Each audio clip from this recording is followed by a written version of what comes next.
चलिए शुरू करते हैं अब आज से करंट अफेयर।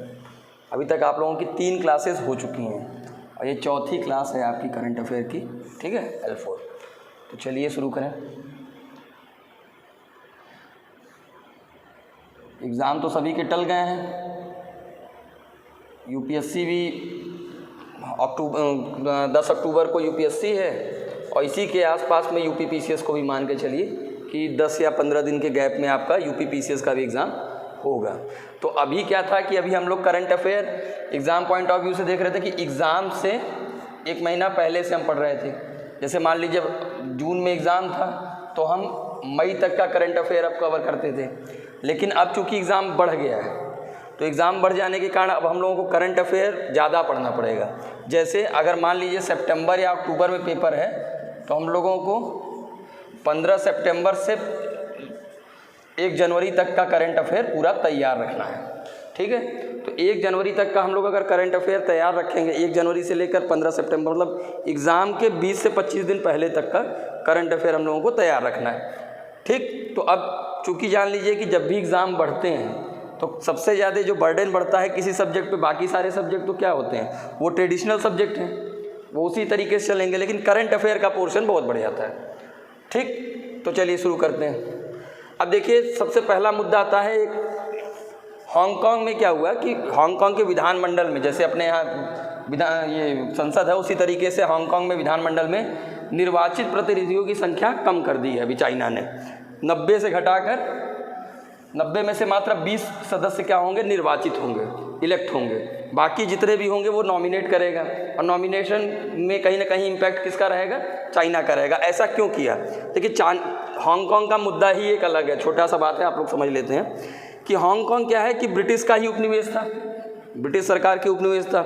लेकिन क्या हुआ कि इसको आज़ादी मिली 1997 में ब्रिटेन से।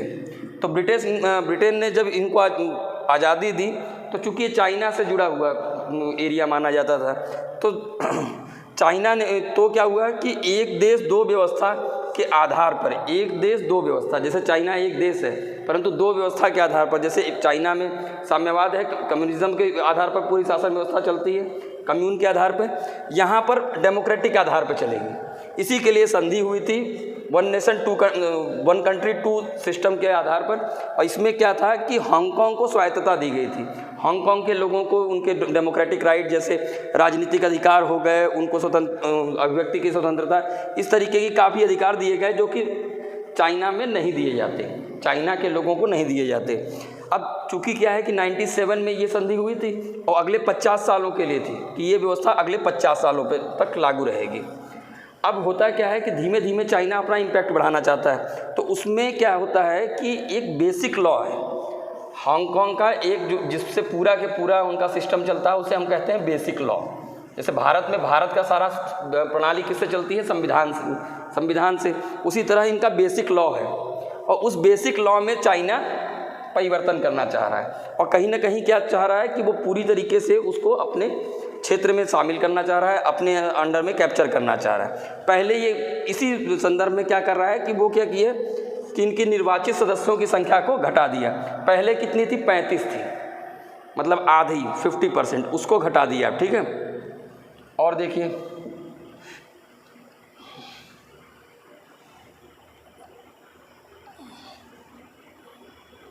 अभी पाकिस्तान एयरफोर्स ने क्या किया है, पाकिस्तान एयरफोर्स ने क्या किया है अभी कि एक सैन्य अभ्यास किया, एसेट। और सबसे बड़ी बात क्या है कि इसका जगह डिस्क्लोज नहीं किया है, ये मतलब गुप्त तरीके से इन्होंने चलाया है, इस पूरे सैन्य अभ्यास को चलाया है। बेसिकली ये एयरफोर्स का था। इसमें कौन कौन सी कंट्री शामिल थी ये ध्यान रखिएगा। एक तो पाकिस्तान एयरफोर्स रहेगी, फिर सऊदी अरब, उसके बाद यूएस, ठीक है, यूएस एयरफोर्स भी शामिल है, यानी 3 बेसिकली कंट्रियाँ इसमें शामिल हैं, 3 बेसिक कंट्रियाँ। उसके अलावा जो कुछ देश थे उनको ऑब्जर्वर के रूप में रखा गया है। तो याद रखिएगा एग्जाम के पॉइंट ऑफ व्यू से कि एसेट मीट किसकी है, तो पाकिस्तान ने एक अपना सैन्य अभ्यास शुरू किया है। भारत अमेरिका के साथ कौन सा सैन्य अभ्यास कौन सा करता है, या फ्रांस के साथ अभी आप लोगों ने पिछले लेक्चरों में पढ़ा था, कौन सा था? अब देखिए, अब आप लोग जानते होंगे कि ऊपर नॉर्थ साइड में आप जाएंगे तो 3 कंट्रियां हैं, नॉर्वे, स्वीडन, फिनलैंड।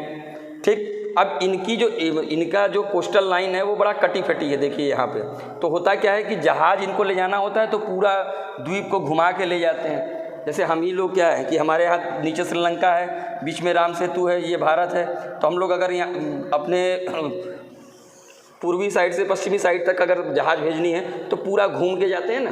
तो अगर बीच से जैसे टनल बना दे तो इसी तरीके से पहली जो जहाज़ी सुरंग का निर्माण कहाँ हुआ है, नॉर्वे में हुआ है, इस जगह। ये देखिए, अब पहले क्या था, पहले पूरा घूम के जाते थे, अब ये ऐसे ले जाते हैं। ठीक है, तो ये बड़ा चर्चा में भी रहा है। तो इसको याद रखिएगा कि अभी कौन सा कहाँ पर बना है, नॉर्वे में बना है। वर्ल्ड की पहली शिप टनल है ये।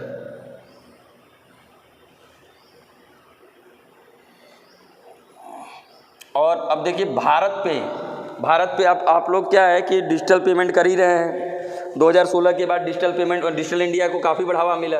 उसी संदर्भ में QR कोड आप जानते होंगे जिससे आप पेमेंट करते हैं, ये QR कोड। तो भारत पे, जो कि गवर्नमेंट का ही एक संस्था है, जिसे NPCI बनाई है, national payment corporation of India. अभी तक क्या होता था कि हम लोग कस्टमर थे, हम लोग क्या करते थे कि दुकान से यानी रिटेलर से लेते थे।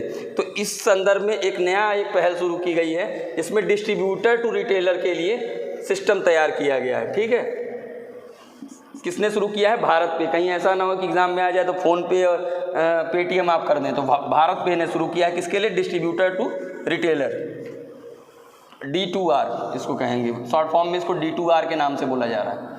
ठीक है,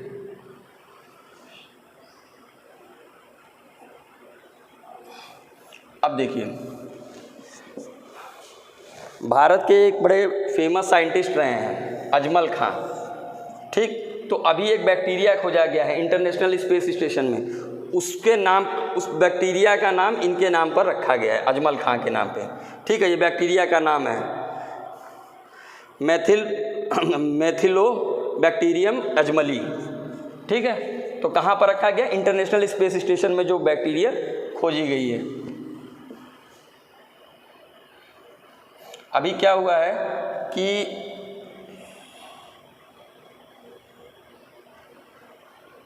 अभी एक बड़ा ज्वलंत मुद्दा रहा कि जो फुटबॉल का, जैसे गेम में हमेशा याद रखिए कि पूछता है या तो विनर पूछेगा, या तो अगर भारत किसी की मेज़बानी कर रहा है या कोई बड़ा वर्ल्ड टूर्नामेंट हो रहा है तो उसकी लोकेशन हमेशा एग्जाम में पूछी जाती है। इसी संदर्भ में देखिए कि एशियन फुटबॉल महिला एशिया कप का 2022 की मेज़बानी कौन करेगा, भारत करेगा, 2022 की।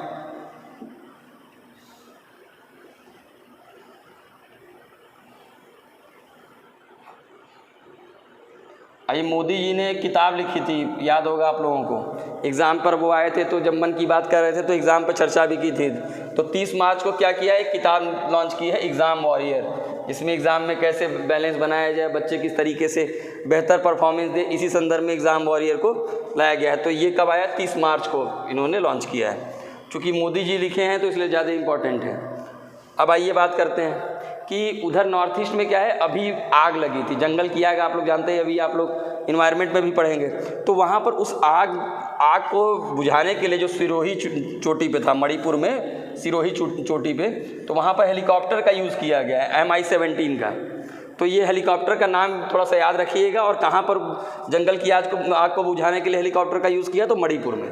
ठीक है, अब आते हैं हमारे 1971 की जंग में एक बड़े ही क्या कहते हैं कि बहुत अच्छा अपना रोल प्ले किया था लेफ्टिनेंट जनरल पिंटो ने। उनका भी हाल में निधन हो गया है, लेफ्टिनेंट जनरल पिंटो, इनका नाम याद रखिएगा क्योंकि अभी इनका निधन हो चुका है। एग्ज़ाम में निधन वाले भी क्वेश्चन आते हैं, खासतौर में स्टेट PCS वगैरह में आप ध्यान दिए होंगे। अब आइए, एमनेस्टी इंटरनेशनल, इसका नाम तो आप लोग सुने होंगे।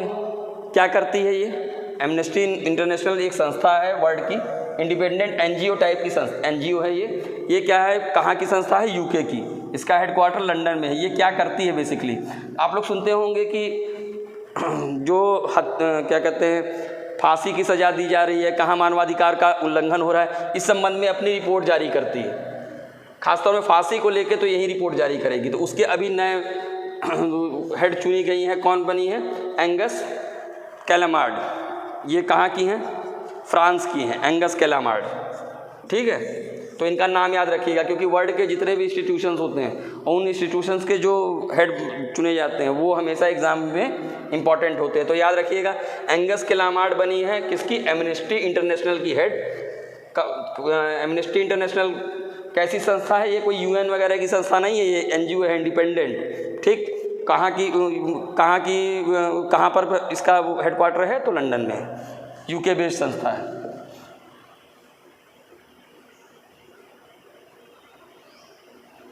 अभी क्या हुआ है, कोविड-19 को देखते हुए कोविड-19 हेल्थ केयर के लिए एनडीबी ने, न्यू डेवलपमेंट बैंक ने $1 बिलियन का ऋण समझौता को मंजूरी दी है रूस के साथ। रशिया के साथ $1 बिलियन लोन देगा कौन? एनडीबी, रशिया को, कोविड-19 हेल्थ केयर के लिए। तो अब ये आप लोग के दिमाग में आएगा कि एनडीबी कैसी संस्था और कहाँ की है। तो सबसे पहले याद रखिएगा कि एनडीबी जो है वो ब्रिक्स देशों की बैंक है। जैसे एडीबी है ना, वैसे ही एनडीबी है, वर्ल्ड बैंक है। उसी तरीके से ये जो ब्रिक्स के देश थे, आप लोगों को पिछली क्लासेस में बताए थे कि ब्रिक्स कब बना है, क्या है, ये तो पता ही होगा आप लोगों को। तो ब्रिक्स की ये संस्था है, बैंक है, ठीक है, तो याद रखिएगा इस बात को। और इसका हेडक्वार्टर कहाँ पे है? देखिए, दो संस्थाएं हैं, एक एनडीबी है जिसका हेडक्वार्टर है और एक एडीबी है। तो एनडीबी का शंघाई में है, चीन में।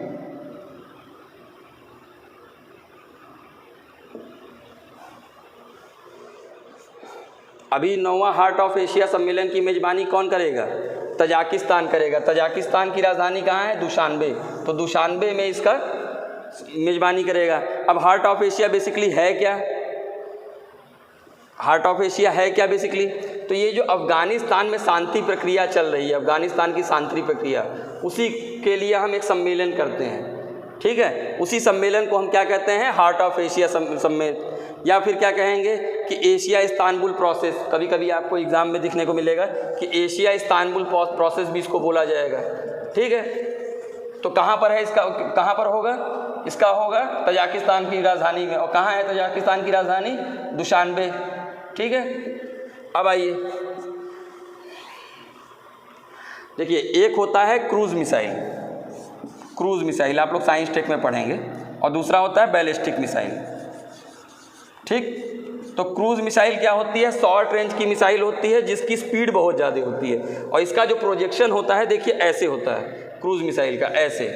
और जो बैलिस्टिक मिसाइल होती है वो आराम से ऐसे लॉन्ग रेंज की होती है, ठीक है। तो इसका जो पाथ होता है वो इस तरीके से पाथ है, ठीक है। तो बैलिस्टिक मिसाइल ही एक अभी हाल ही में पाकिस्तान ने अपना परीक्षण किया है, शाहीन 1A, ठीक है। तो इसीलिए याद रखिएगा, चूँकि ये न्यूक्लियर कैपेबल है, इससे क्या है, न्यूक्लियर हमला कर सकते हैं ये, और इसकी रेंज है 900 किलोमीटर।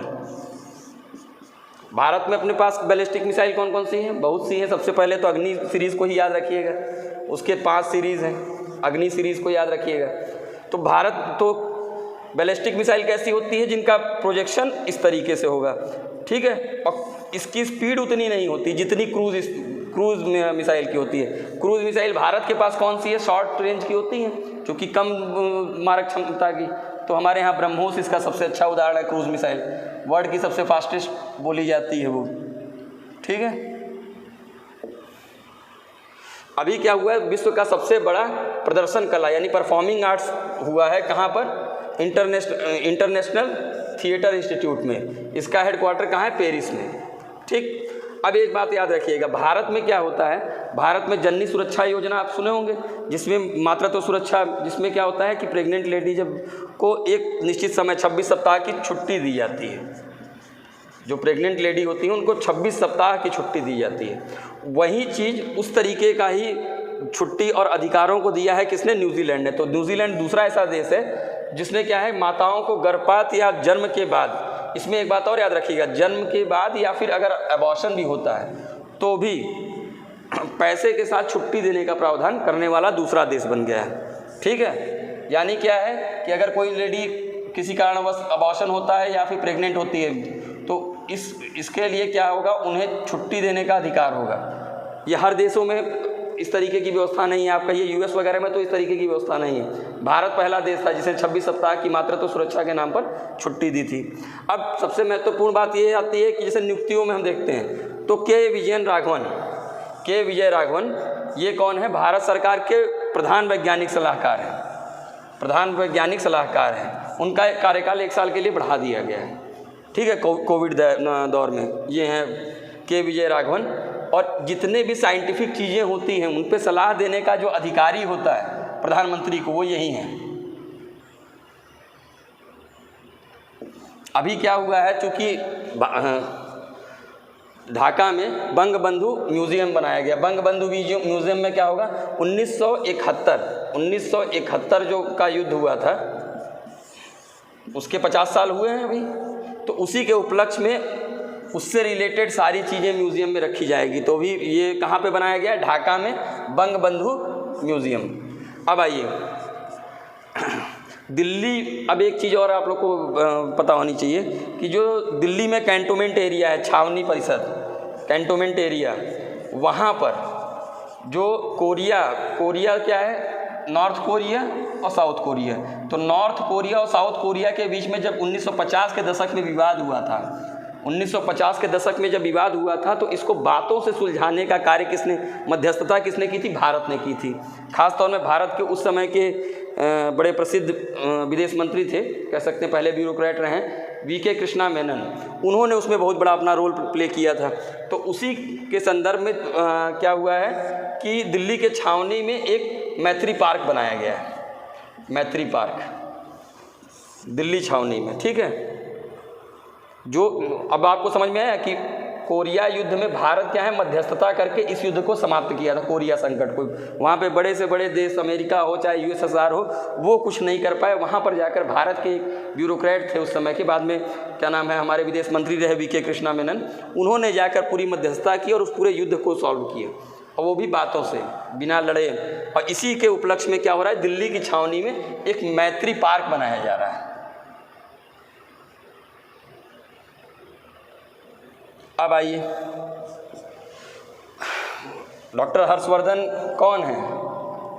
हेल्थ मिनिस्टर हैं हमारे यहाँ की, बहुत चर्चा में रहते हैं हमेशा। आप लोग कोविड दौर में तो उन्हीं का प्रेस कॉन्फ्रेंस देखते होंगे। तो उन्होंने अभी क्या किया था, टीबी मुक्त भारत के लिए ट्राइबल टीबी इनिशिएटिव शुरू किया था। ट्राइबल टीबी इनिशिएटिव, देखिए टीबी का गढ़, जो ट्यूबरक्लोसिस है, उसका सबसे बड़ा घर भारत ही है। तो भारत में खासतौर में ट्राइबल एरिया में टीबी को कंट्रोल करने के लिए एक इनिशिएटिव शुरू किया गया है, इसे ट्राइबल टीबी इनिशिएटिव कहा गया है। अब टीबी से रिलेटेड कुछ बातें याद रखिए, बड़ा इंपॉर्टेंट है। क्या है टीबी, कैसा रोग है? तो बैक्टीरिया से फैलता है। दूसरी चीज़ क्या होती है, टीबी का क्या है, संक्रामक है, एक आदमी से दूसरे आदमी में ट्रांसफ़र होता है, ठीक। अब भारत क्या कर रहा है इसके लिए? भारत 1962 से टीबी से लड़ने के लिए अपना प्रयासरत है और 2025 को टारगेट बनाया है। ये याद रखिएगा टारगेट, कि टीबी हमको कब ख़त्म करनी है, तो 2025 तक टीबी को समाप्त कर देना है। दूसरी बात क्या है, इसके लिए हमने क्या शुरू किया है? अब एक और चीज़ याद रखिएगा, 2025 तक हम टीबी समाप्त कर देंगे, और WHO ने कब माना है कि 2030 तक जाकर हम टीबी को समाप्त कर देंगे। तो WHO का जो टाइमलाइन है वो 2030 का है, लेकिन भारत का कितना है, 2025 का। अब इसको सही करने के लिए हम क्या कर रहे हैं, निक्षय इकोसिस्टम एक इनिशिएटिव भारत सरकार के ही द्वारा शुरू की गई है। ये क्या है, निक्षय इनिशिएटिव। इसमें क्या होता है कि जो टीबी से रिलेटेड जितने भी मरीज हैं जिनका डायग्नोस किया गया है, उसका एक डेटाबेस तैयार कर रहे हैं, ठीक है। अब आइए तीसरा चीज़ क्या है, वैश्विक रूप में WHO क्या कर रहा है? तो WHO एक नया वो शुरू किया है अपना, #EndTB। इसमें क्या है, फाइंड ट्रीट ऑल #EndTB। ये एक पहल है जिसमें टीबी से रिलेटेड सारी चीज़ों को ख़त्म करना है। तो अब एक बार फिर से समझ लीजिए, गवर्नमेंट ने क्या किया, टीबी ख़त्म करने के लिए तो ट्राइबल टीबी इनिशिएटिव शुरू किया। टीबी कैसा रोग है? ट्यूबरक्लोसिस बैक्टीरियल डिसीज़ है, संक्रामक है, एक आदमी से दूसरे आदमी में फैलता है, इसीलिए आदमी टीबी वाले आदमी थोड़ा सा दूरी बना के रखता है, थोड़ा सा उनको आइसोलेट रहना पड़ता है। दूसरी चीज़ है, भारत कब से प्रयासरत था, तो 1962 से था। हमने टारगेट बनाया है 2025 तक टीबी को समाप्त कर देंगे, और WHO ने जो अपना डेडलाइन बनाया है वो टाइमलाइन है उसका 2030। तीसरी बात, हम इसके लिए क्या कर रहे हैं, तो निक्षय इकोसिस्टम हम तैयार कर रहे हैं, जिसमें क्या है हम पूरा एक डेटाबेस तैयार कर रहे हैं, उनको ट्रीट कर रहे हैं, और जो बीपीएल परिवार हैं उनको सस्ते दर पे दवाइयाँ मुहैया करा रहे हैं, ठीक है। हर स्वास्थ्य केंद्रों पर दवाइयों को उपलब्ध करा रहे हैं, इंटरफेरॉन वगैरह उपलब्ध करा रहे हैं। वैश्विक प्रयास क्या है, वैश्विक प्रयास में #NTB के नाम से एक इनिशिएटिव WHO ने शुरू किया है, ठीक है। टीबी बड़ा इंपॉर्टेंट है यूपीएससी के लिए भी और यूपी के लिए भी, मतलब हर एग्जाम में वो इम्पॉर्टेंट है। अब आइए, चूँकि आप जब बार बार सुनते होंगे कि डिसइन्वेस्टमेंट, सरकार अपनी हिस्सेदारी बेच रही, इसी तरह BPCL ने असम के नुमालीगढ़ जो रिफाइनरी प्लांट है उसमें अपनी 61.5% की हिस्सेदारी अभी बेच दी है प्राइवेट सेक्टर में। अब आइए दूसरी चीज़, हुआ क्या है कि इथोपिया के टाइग्रे क्षेत्र में इरिट्रिया और इथोपिया दोनों में विवाद चलता है। तो वहाँ पर क्या था, इरिट्रिया की सेना इथोपिया में थी, खास किस क्षेत्र में, टाइग्रे क्षेत्र में। वहाँ से सैनिकों को वापस लेने के लिए सहमति हो गई है, ट्रीटी हो गई है, संधि हो गई है। अब बात करते हैं खेल की कुछ। तो ISSF शूटिंग वर्ल्ड कप में, ये क्या है, शूटिंग का वर्ल्ड कप है, इंटरनेशनल शूटिंग वर्ल्ड कप। उसमें क्या है, भारत की ओर से संजीव राजपूत और तेजस्विनी सावंत 50 मीटर की राइफल में गोल्ड जीता है। कौन कौन, संजीव राजपूत और तेजस्विनी सावंत ने 50 मीटर में, ठीक है। अब एक इनिशिएटिव था, देखिए हम लोग क्या है, ओलंपिक में बड़े कमज़ोर हैं। भारत को जल्दी आप सुनते नहीं होंगे ओलंपिक में कि बहुत गोल्ड लेके आया है। वहीं चाइना को देखिए, अन्य कंट्रियों को देखिए, काफ़ी वो गोल्ड लेके आते हैं, स्वर्ण पदक जीत के आते हैं। इसी संदर्भ में भारत सरकार ने एक पहल शुरू की थी, खेलो इंडिया प्रोग्राम। खेलो इंडिया प्रोग्राम था जिसमें क्या हो रहा था कि यूथ को खेलों की तरफ बढ़िया ट्रेंड करके उनके अंदर क्या है, जिज्ञासा बढ़ाई जाए, ट्रेनिंग अच्छी दी जाए, स्किल पैदा किया जाए। तो इस योजना को अब बढ़ा दिया चूँकि कोविड दौर में, और 2025 तक कर दिया गया है। तो बस आपको याद रखना है खेलो इंडिया में क्या है कि 2021 से बढ़ाकर इसको 2025 तक किया गया है। बाकी आपको खेलो इंडिया के बारे में ज़्यादा जानना तो आप इस चार्ट को देख लीजिएगा अपने उसमें, अभी लिंक उसका शेयर कर दूँगा, ठीक है। अब आइए, अभी क्या हुआ है कि भारत और ब्राज़ील दोनों ने क्या किया है,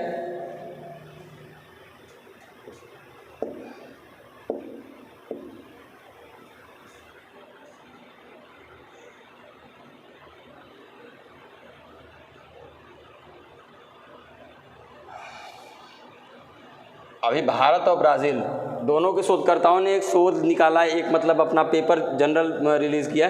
इसमें क्या है, जो भारत में हीट वेव है, वो हीट वेव का कारण आर्कटिक क्षेत्र में जो गर्मी है उसको बताया है। जैसे हीट वेव क्या होता है, लू जिसको हम लोग कहते हैं। तो अभी तक आप जब ज्योग्राफी पढ़ेंगे तो उसमें समझेंगे कि क्या होता है कि जब सूर्य उत्तरायण या दक्षिणायन वाला पूरा सिस्टम जब आप समझेंगे तो वो होता था, हम सौर सिस्टम को हम समझते थे, लेकिन इसमें क्या है, आर्कटिक क्षेत्र को गर्मी का कारण बतलाया है।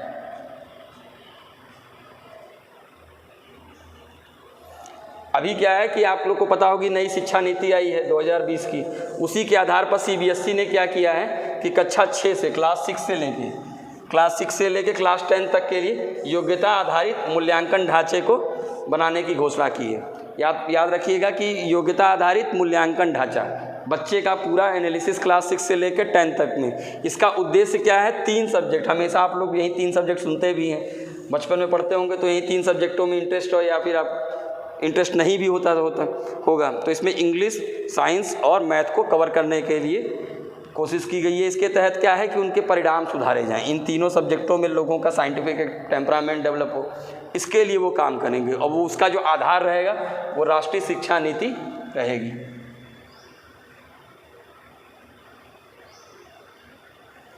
अब आइए, अब देखिए रशिया का सिस्टम बहुत अलग है। वहाँ क्या है कि अभी वहाँ एक विधेयक बनाया गया है, उस विधेयक के तहत क्या है, हमारे पुतिन भाई साहब जो हैं वो 2024 से शुरू होने वाले जो अगले 2 चुनाव होने वाले थे 4-4 साल के लिए, उसके लिए पहले से ही ये मान के चलिए कि वहीं बनेंगे, अगले 8 सालों तक फिर पुतिन जी वहीं पे रहेंगे। तो ये सिस्टम उन्होंने अभी एक विधेयक अभी मंजूरी दी है, ठीक है।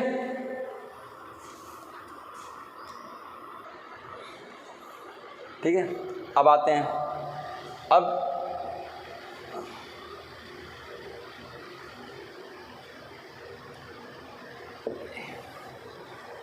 देखिए, अगर ख़ास तौर में यूपी पीसीएस वगैरह दे रहे हैं तो उसमें सम्मान ज़रूर पूछता है। तो सरस्वती सम्मान 2020 अभी हाल ही में मिला है, मार्च में। किसको मिला है? शरण कुमार लिम्बाले, ये हैं शरण कुमार लिम्बाले। और इनकी पुस्तक कौन सी है? मराठी लेखक हैं, याद रखिएगा, मराठी लेखक हैं, और पुस्तक है सनातन। इसी पर इनको सरस्वती सम्मान मिला है। सरस्वती के अलावा जैसे अब आगे आएगा और सम्मान दिए जाएंगे, जैसे बिहारी सम्मान, व्यास सम्मान, तो उसको भी हम लोगों को एकदम याद रखना है, जो रिसेंट वाला है, जो तुरंत मिला है। और उसके बाद आप देखते हैं कि भारतीय जो तटरक्षक जहाज है वज्र, उसको अभी क्या किया गया है, इसमें कोस्ट गार्ड में कमीशन कर दिया गया है, यानी उसको ले लिया गया है। अब ये देखिए ये क्यों इम्पोर्टेंट है, क्योंकि ये L&T ने बनाया है, ठीक है, L&T ने बनाया है। आप लोग अक्सर देखते होंगे L&T क्या कंस्ट्रक्शन का वर्क करती है, कंस्ट्रक्शन के साथ साथ अब वो डिफेंस में भी आ गई है, ठीक। और डिफेंस में ऐसा नहीं कि L&T ही आई है, टाटा, महिंद्रा, सभी आ चुके हैं। अभी क्या है, भारत और अमेरिका, इनके साथ पहले क्या होता था, हमारा होमलैंड सिक्योरिटी डायलॉग।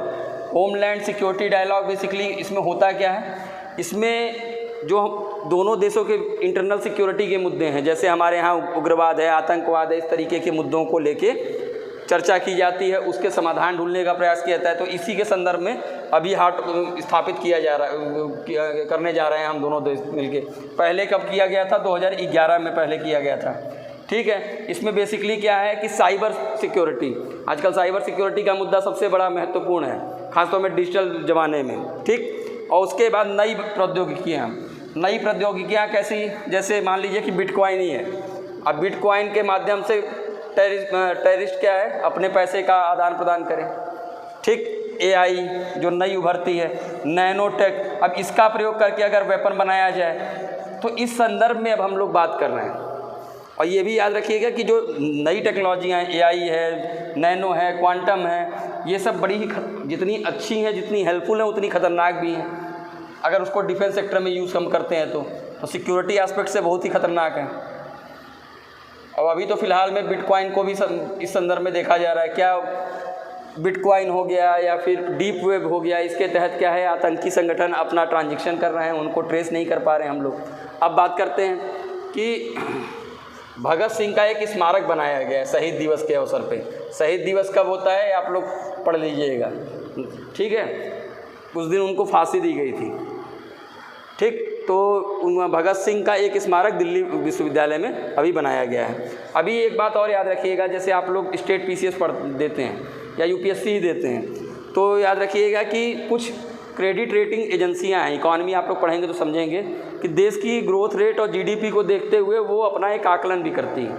तो उसी संदर्भ में अभी जो अमेरिकी क्रेडिट रेटिंग एजेंसी है फिंच ने क्या है, एक रिपोर्ट निकाली है। ये रिपोर्ट ग्लोबल इकोनॉमिक आउटलुक, इसके तहत क्या है कि 2021 में भारत की जो GDP ग्रोथ रेट होगी वो होगी 12.8%। हालांकि देखिए अभी कोविड दौर फिर से आया, अब फिर से ये आपको रिपोर्टें और फिर देखने को मिलेंगी, क्योंकि अब इसमें अब थोड़ा कट करेंगे ये, क्योंकि 1 महीने तक ऑलमोस्ट लॉकडाउन हो गया।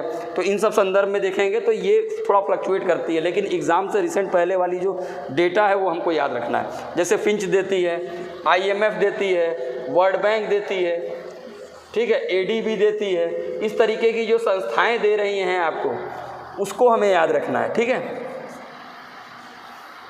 और UPSC वालों के लिए क्या इंपॉर्टेंट है कि ये जो फिंच है ये कौन सी रिपोर्ट जारी करती है। अब आइए बात करते हैं, नई टेक्नोलॉजी की ही बात कर रहे हैं, तो आइए अगले पे देखते हैं कि इसरो ने क्या किया है कि अभी हाल ही में फ्री स्पेस क्वांटम कम्युनिकेशन का प्रदर्शन किया है। ये क्या है, देखिए अगर आप लोग साइंस टेक खासतौर में टेक्नोलॉजी वाले सेक्शन में पढ़ेंगे क्वांटम टेक्नोलॉजी, ये क्या है, सबसे रिसेंट अपडेट है टेक्नोलॉजी में, सबसे रिसेंट। और इसी के तहत क्या है कि जो हमारे कम्युनिकेशन है, सैटेलाइट्स हैं, उसको हम बहुत ही आसानी से कम दामों पे और ज़्यादा इफेक्टिव तरीके से यूज़ कर सकते हैं। तो अभी इसरो इस पे काम कर रहा है। अभी हाल ही में पिछले ही साल चाइना ने क्वांटम सैटेलाइट अपना लॉन्च किया था, ठीक है। तो ये अभी क्या है, इसरो ने अपना प्रदर्शन किया है। तो याद रखिएगा किसने प्रदर्शन किया है, तो इसरो ने। अब आइए इज़राइल, अभी तो आप लोग का चर्चा का विषय भी है, जो इज़राइल फिलिस्तीन के बीच में अभी वॉर चल रही है। तो इज़राइल इससे ठीक पहले मार्च तक में ये एक ऐसा देश बन गया है जहाँ पे 2 सालों में, लगातार 2 सालों में 4 संसदीय चुनाव हो गए। ऐसा क्यों हुआ? एक तो देखिए नेतन्याहू जो इस समय सत्तारूढ़ पार्टी के जो अध्यक्ष हैं या कह सकते हैं वहाँ के प्रधानमंत्री हैं, तो उनके ऊपर कुछ करप्शन चार्जेस भी थे। उधर क्या है, कोई भी दल स्पष्ट बहुमत नहीं पा रहा था। तो इसी संदर्भ में 2 सालों में 4 आम चुनाव हो गए। तो कभी एग्ज़ाम में पूछ लिया आपसे कि कौन सा ऐसा कंट्री है जहाँ पर 2 सालों में 4 चुनाव हो गए, तो इज़राइल याद रखिएगा।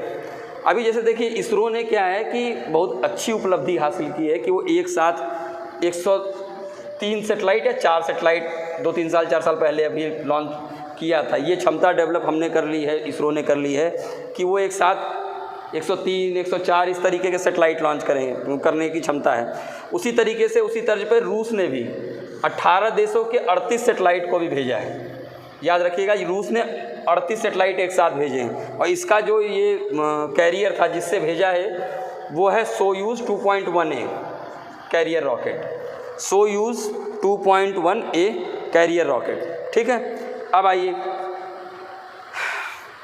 अभी क्या है कि जापान एक ऐसा देश है, जापान और इज़राइल। तो हम जापान के संदर्भ में देखते हैं, क्योंकि क्या है कि वो जापान क्या है, पूरी तरीके से द्वीपीय देश है, समुद्र से घिरा हुआ है। वहाँ पर क्या है, पानी की जो क्या कहते हैं पीने योग्य पानी होता है, उसके लिए उनके पास बड़ी अच्छी टेक्नोलॉजी है, क्योंकि उनके यहाँ ग्राउंड वाटर की जो उपलब्धता है वो भारत की तरह नहीं है।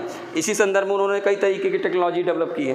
तो उसी लिए अभी हमारी कैबिनेट ने मंजूरी दी है जल सहयोग के लिए, एक हमारा संधि हुई है, समझौता हुआ है जापान के साथ। याद रखिएगा, जल समझौते के लिए, जल सहयोग के लिए एक समझौता हुआ है किसके साथ, जापान के साथ।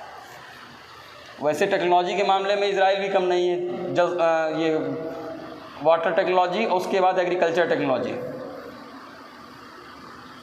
अब देखिए एक बड़ा अगर यूपी पीसीएस देने वाले तो विशेष तौर पर ध्यान रखें, चाहे मेंस हो चाहे पीटी हो, उसके लिए इम्पॉर्टेंट है। अभी क्या है कि उत्तर प्रदेश और मध्य प्रदेश दोनों ने जल दिवस कब था, 22 मार्च। तो जल दिवस के अवसर पर केन बेतवा नदी इंटरलिंकिंग परियोजना के लिए समझौता कर दिया है। बहुत समय से ये चल रही है, परियोजना को लेकर विवाद भी चल रहा था। तो क्या है, ये इस डायग्राम को पहले देखिए ये है बेतवा, जो ये इधर लेफ्ट साइड वाली है, और ये है केन, ठीक है। तो केन, अब ये एरिया है हमारा बुंदेलखंड का।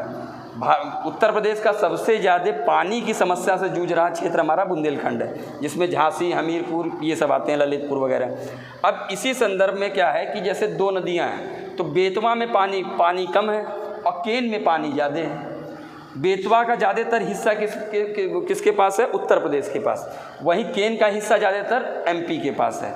तो बेतवा में पानी कम है और केन में ज़्यादा पानी है। तो अगर ज़्यादा पानी को हम थोड़ा सा ट्रांसफ़र करके बेतवा में ले आते हैं इस इंटरलिंकिंग एक नहर के द्वारा, ये देख रहे हैं ये नहर, इस नहर के द्वारा अगर हम पानी ले आएंगे तो हमारे बुंदेलखंड में पानी की समस्या से तो हमें निजात मिल जाएगा। इसी संदर्भ में इस समझौते को लेकर काफ़ी सालों से बात चल रही थी। फाइनली इसको मंजूरी दे दी गई है जल दिवस के अवसर पर। अब क्या है, केन जो नदी है उससे बेतवा में ट्रांसफ़र होगी। अच्छा, ये जो नदियां हैं बेतवा और केन, ये किसकी सहायक नदी है, तो आप लोग ज्योग्राफी में पढ़े होंगे, यमुना की। तो कौन कौन सी हैं, बेतवा, केन, सिंध, ठीक है, चंबल, सिंध, बेतवा, केन, ये 4 सहायक नदी हैं जो इधर साइड से हैं, ठीक है। अब इस डायग्राम को याद रखिएगा और इसके कई पर्सपेक्टिव हैं। अगर मेंस में पूछता है तो आप इसको कई तरीके से जोड़ सकते हैं कि भाई पानी रहेगा तो एक तो पानी की कमी दूर होगी, दूसरा एग्रीकल्चर के लिए बहुत अच्छा होगा, इंडस्ट्रीज़ के लिए बहुत अच्छा होगा। इस तरीके से आप इसको देख सकते हैं, और वहाँ की बायोडाइवर्सिटी के लिए भी बहुत अच्छा होगा।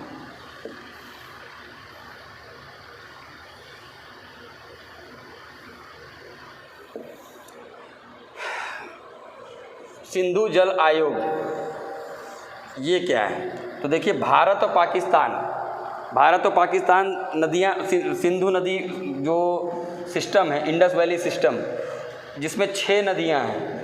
कौन कौन सी? सिंधु, झेलम, चिनाब, रावी, ब्यास, सतलज। तो इन नदियों के पानी को लेकर 1960 में ट्रीटी हुई थी। उस ट्रीटी के अनुसार क्या था कि जो उत्तर की नदियां हैं यानी पश्चिम की नदियां किसे माना जाता है? सिंधु, झेलम, चिनाब। ये ऊपर की 3 नदियां सिंधु, झेलम, चिनाब, इन 3 नदियों का पानी का 80% हकदार कौन है? पाकिस्तान। और बाकी जो पूरब की 3 नदियां हैं कौन कौन सी? रावी, ब्यास, सतलज। रावी, ब्यास, सतलज, इसका जो पानी का हकदार है वो भारत है 80% से ज़्यादा।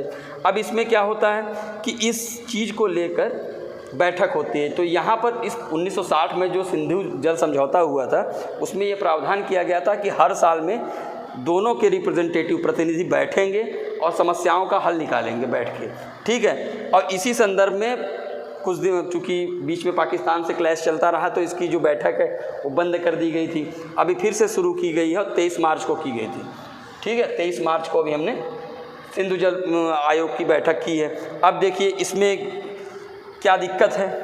अब चूँकि क्या है कि सिंधु, झेलम जो पश्चिमी नदियां हैं उनका 80% पानी तो पाकिस्तान यूज़ करेगा, 20% भारत। लेकिन भारत इस 80% पानी में से हाइडल प्रोजेक्ट लगा सकता है और इसी हाइडल प्रोजेक्ट को लेके वो बार बार विवाद करते हैं कि नहीं ये समझौते का पार्ट नहीं था, ये है वो है।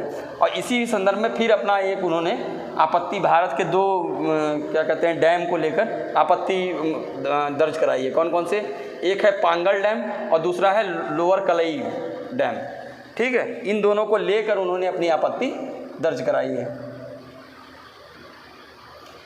तो याद रखिएगा सिंधु जल आयोग कब बना था? सिंधु जल समझौता कब हुआ है? 1960 में। उसी के तहत हर साल आयोग बनाने की बात कही गई है। अब एक चीज़ और याद रखिएगा कि चूँकि अभी आप लोग पढ़े थे heart of Asia. Heart of Asia क्या है? अफ़गानिस्तान में शांति बहाली के लिए जो प्रयास होता है उसके लिए एक सम्मेलन होता है। उसी की तहत भारत क्या है, अफ़गानिस्तान के लोक सेवा आयोग को ट्रेनिंग देगा। समझौता हुआ है लोक सेवा आयोग के लिए, यानी वहाँ पर भी एक इंफ्रा कैसा होना चाहिए, कैसा लोक सेवा आयोग होना चाहिए, क्या प्रोसेसेस होने चाहिए, इसके लिए भारत अफ़गानिस्तान का सहयोग करेगा। तो इसको आपको कभी मेंस वोंस में भी लिखना हो तो अफ़गानिस्तान के संदर्भ में इसको भी आप कोट कर सकते हैं, ठीक है। अब आइए, गायक एक बड़े प्रसिद्ध गायक हैं पंडित अजय चक्रवर्ती ने बंगबंधु पर राग की रचना की है, ठीक है। बंगबंधु पर राग की रचना की है जिसका नाम है मौत्री राग। जैसे ध्रुपद गायन होता है, ठीक है, उसी तरीके से मौत्री राग की रचना की गई बंगबंधु पे। क्यों रचना किए थे? आपको याद होगा कि 1971 के वॉर का 50वां साल हम लोग मना रहे हैं, इसी संदर्भ में।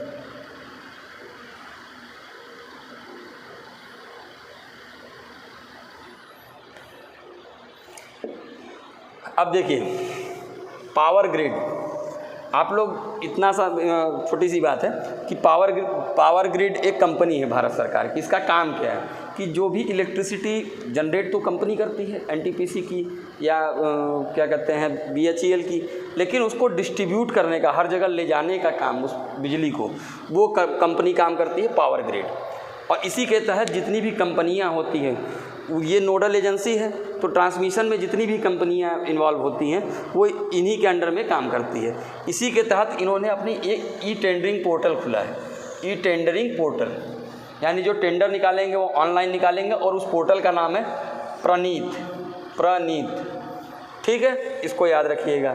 अब एक और चीज़ याद रखिएगा, INS जलाशव एक हमारा वो है क्या कहते हैं पोत है, उसके तहत क्या है मिशन सागर 4 के तहत हम अपना कुछ सामान पहुंचाए हैं। कहाँ पर? कॉमरोस में। ये देखिए मिशन सागर के तहत क्या है, हम लगभग क्या लेके गए हैं, लगभग 1 लाख HCQ, उसके बाद 1000 मीट्रिक टन चावल, ये सब हम लोगों ने राहत सहायता प्रदान की है। तो मिशन सागर क्या है? ये मिशन सागर कुछ नहीं, जो हमारे जो पड़ोसी या नीचे इंडियन ओशियन में जो छोटे छोटे द्वीपीय देश हैं उनके लिए हम उनके विकास के लिए, उनकी सहायता के लिए एक परियोजना चलाते हैं मिशन सागर। तो मिशन सागर 4 अभी चला है, उसके तहत हमने क्या किया है कि कॉमरोस कहाँ है आप लोग मैप में देखिएगा, तो कॉमरोस को हमने 1000 मीट्रिक टन चावल पहुँचाया है अभी हाल ही में। तो इसको याद रखिएगा आप लोग।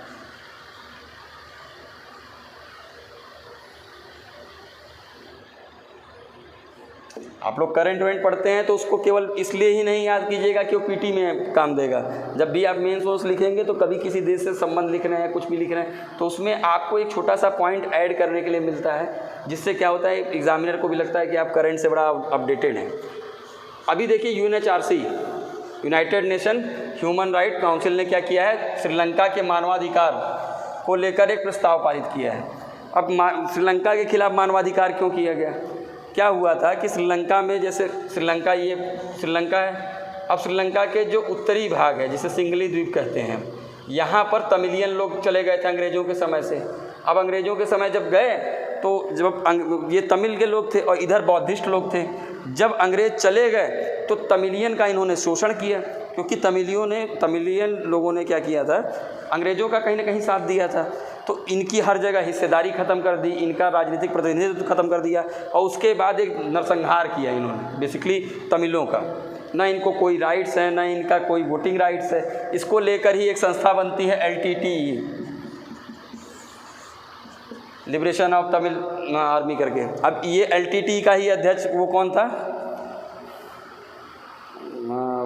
नाम मैं भूल रहा हूँ उसका, देख लीजिएगा आप लोग। तो उसको मारने के चक्कर में क्या किया इन्होंने, ज़बरदस्त तरीके से वहाँ पर नरसंहार किया तमिलियों का। अब इस चीज़ को लेकर कई विश्व के देश श्रीलंका के खिलाफ हुए, और इसी चीज़ को ह्यूमन राइट वायलेशन को लेकर एक प्रस्ताव आया, जिसमें 47 देशों में से 22 सदस्यों ने इस प्रस्ताव के पक्ष में मतदान दिया, ठीक है। और भारत इस मतदान में शामिल ही नहीं हुआ, ताकि वो उसका रिलेशन श्रीलंका से भी बना रहे, पड़ोसी देश होने के नाते, और इसी चक्कर में ना वो रहेगा ना मतदान देगा, इसीलिए वो मतदान से अपने आप को क्विट कर लिया।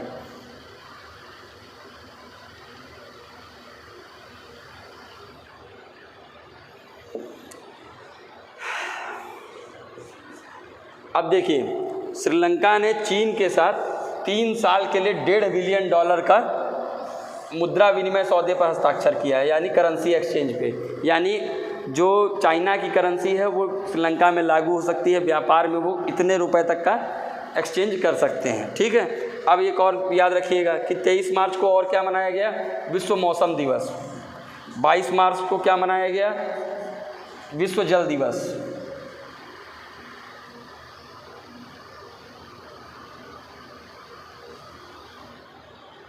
अब देखिए, अभी राष्ट्रीय फिल्म पुरस्कार मिले हैं, ये बड़े इम्पोर्टेंट है। देखिए, राष्ट्रीय फिल्म पुरस्कार मिला है, इसमें सर्वश्रेष्ठ फिल्म किसको मिली है, ये मिली है मरकर और अरबिकलादेन सिम्हम। ये मलयालम पिक्चर है, ये बेस्ट मूवी का इसको अवार्ड मिला है। सर्वश्रेष्ठ अभिनेता 2 लोगों को मिला है, एक तो भोसले के लिए किसको मिला है, मनोज वाजपेयी को, और दूसरा जो एक तमिल मूवी आई थी असुरन के लिए मिला है धनुष को, कोलावेरी वाले धनुष। उसके बाद सर्वश्रेष्ठ अभिनेत्री का किसको मिला है, कंगना रनावत को, मणिकर्णिका के लिए।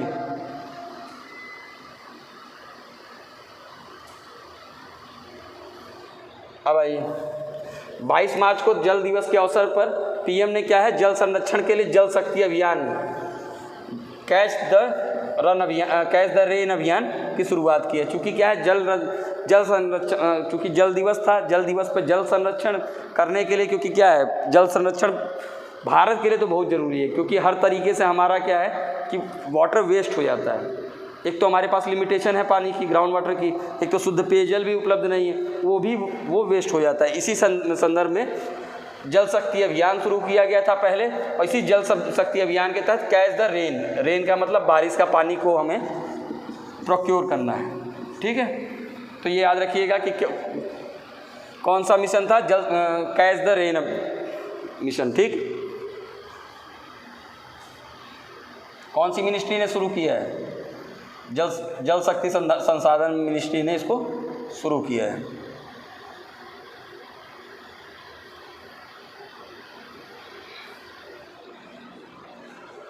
अभी एक लेखक और फिल्म निर्माता दोनों थे, सागर सरहदी, उनका निधन हो गया है, सागर सरहदी।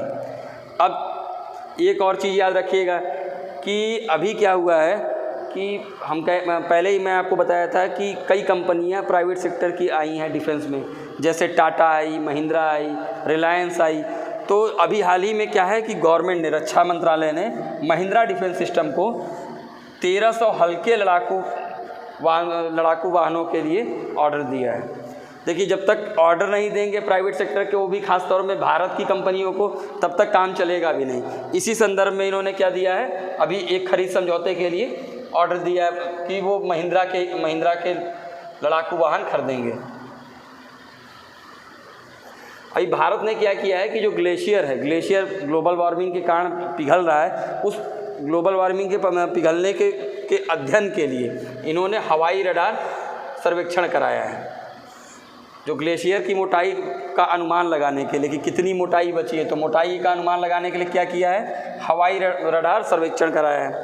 अब आइए, जैसे हर प्रदेश का अपना एक इमरजेंसी नंबर होता है, इमरजेंसी रिस्पांस नंबर, उसी तरीके से उड़ीसा ने भी शुरू किया है डायल 112। ये emergency response support team launch की है। इसके तहत वहाँ की पुलिस, आग और स्वास्थ्य सहित जितनी भी आपातकालीन सेवाएं हैं उसके लिए आप कॉल करके बुला सकते हैं। और एक चीज़ और है, 20 मार्च को क्या है, अंतर्राष्ट्रीय प्रसन्नता दिवस मनाया गया है। 20 मार्च को अंतर्राष्ट्रीय प्रसन्नता दिवस।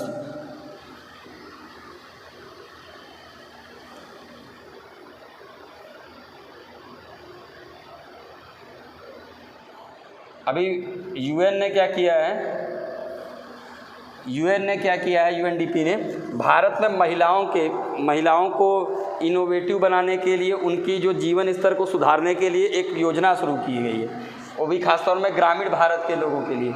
वो कौन सी है, सही दिशा योजना। कहीं ऐसा ना हो जाए कि एग्ज़ाम में पूछे और कि सही दिशा योजना किसने, निम्नलिखित में से किसने शुरू की है, तो आप मार दें कि महिला एवं विकास मंत्रालय, महिला एवं बाल विकास मंत्रालय। आपने उसके लिए आपको यूएनडीपी मारना है। तो यूएन ने शुरू की है कौन सी, सही दिशा योजना। किस लिए है, महिलाओं को गुणवत्तापूर्ण जीवन देने के लिए, उद्यमिता देने के लिए। अब याद रखिएगा, 51वां दादा साहब फाल्के अवार्ड किसको दिया गया है, वो दिया गया है रजनीकांत को। और एक चीज़ याद रखिएगा कि जैसे आयुष्मान भारत है, तो ऐसा नहीं है कि हर राज्य में आयुष्मान भारत लागू की गई है। तो इसी आयुष्मान भारत के तर्ज पर राजस्थान सरकार ने क्या किया है, चिरंजीवी स्वास्थ्य बीमा योजना शुरू की है। इसके तहत क्या है, कैशलेस बीमा ये दे रहे हैं। ठीक, किसने शुरू की है, राजस्थान ने।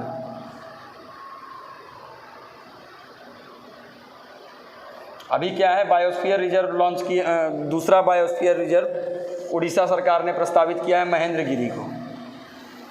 ये तो इम्पोर्टेंट है बहुत एग्ज़ाम के लिए, खासतौर में इन्वायरमेंट वाले सेक्शन के लिए। अब देखिए, जो ग्लोबल सेक्स रेशियो एक रिपोर्ट आई है, जिसमें टोटल 156 देश थे, यानी लिंगानुपात के मामले में, जो सेक्स रेशियो यानी लिंगानुपात के मामले में भारत का जो स्थान है वो बहुत ही खराब है, 140वां। और कितना लिंगानुपात है, आप ज़रा उसको कमेंट में लिख दीजिएगा।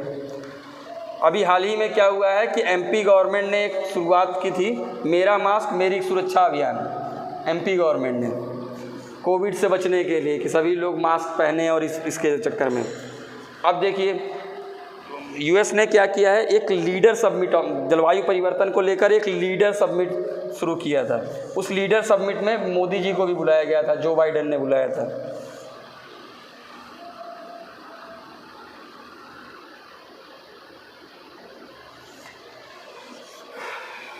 अभी आईसीसी महिला विश्व कप होने वाला है 2022 में, ये तो आप लोग को पता ही होगा क्रिकेट का। तो उसमें एक जो ऑफिशियल गीत है वो घोषित किया गया है, वो है गर्ल गैंग। ये गीत है गर्ल गैंग, इसको उसका ऑफिशियली सॉन्ग घोषित किया गया है, गर्ल गैंग को। और इस गाने को लिखा किसने है, एक न्यूजीलैंड की सिंगर ने, बड़ा फेमस गाना रहा है।